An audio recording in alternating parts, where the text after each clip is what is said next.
and welcome back to another review by Projects. I'm Psycho, and in this part I'm going to be reviewing Half-Life Part 1. So, well, I haven't recorded Half-Life for the channel, so I'll try to do it, try to do the review as far as my memory goes, since the last time I've played it. Perseus did the recording for the channel, so the game is up there thanks to him.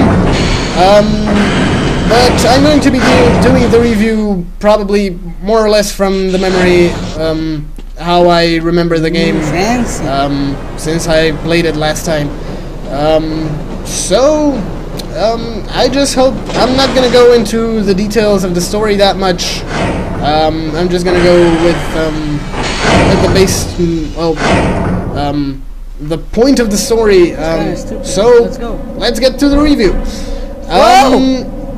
Half-Life 1 is a science fiction first-person shooter video game developed by Valve Corporation, and the game was the company's debut product. It was the first game released by them, and also first in the Half-Life series released up to now. The game was released in November 1998, so it is pretty much one of the older games that we have played, that also I have played up to now. In the game you are playing as the main character, Gordon Freeman, the scientist in the Black Mesa facility. The whole point of the story that happens is defending the Earth from an outbreak of the aliens in the Black Mesa facility. The aliens named the Shen, which come through an interdimensional rip in space caused by the scientists in the facility.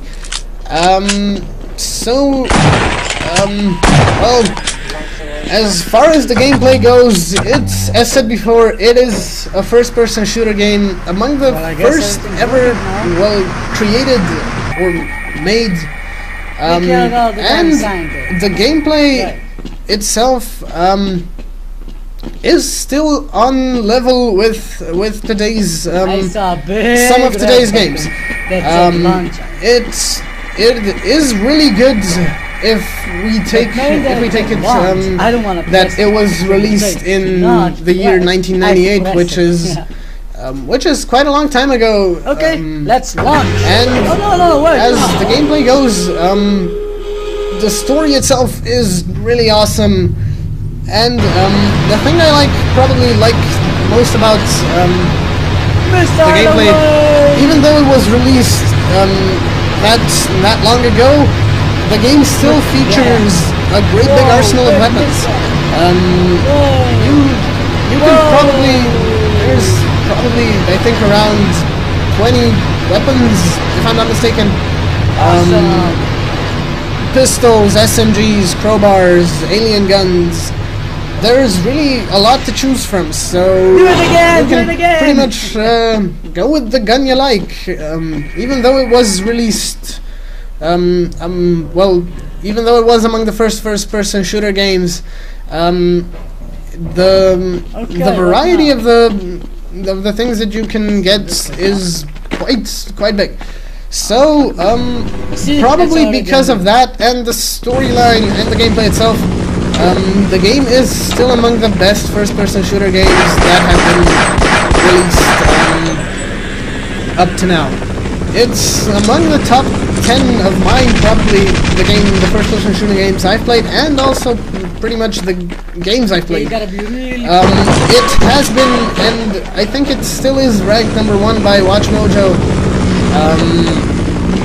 So it tells you a lot about the game, that it is on most of the game scales, or I don't know how it's called. It's ranked pretty high, so it's a really great game itself. The graphics themselves, well, you can see for yourself, not that great. But that was probably the best graphics you could get in 1998. So the graphics do allow some tweaking, but even if you play it today, it should work on pretty much all computers. You really have to have a truly old computer to really not get the game to work. The graphics itself can't compare a lot to today's games, but the story and the gameplay kind of make up for the graphics. What I would like to see in the future is a high-definition remake of the game. They keep the original story and the gameplay, but redo the graphics to well, pretty much make the game even more amazing, because the story itself and the gameplay are, truth be said, awesome, but the graphics are a bit old. It's still worth playing just because of the gameplay and the story, because those are really awesome. But the graphics, well, they could use a remake. So, in my opinion, Half-Life is one of the best games I've ever played so far.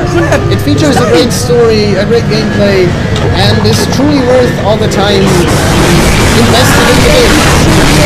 So that's pretty much it for this review. Don't forget to like and subscribe, comment on the videos, and I'm going to see you guys in the next one.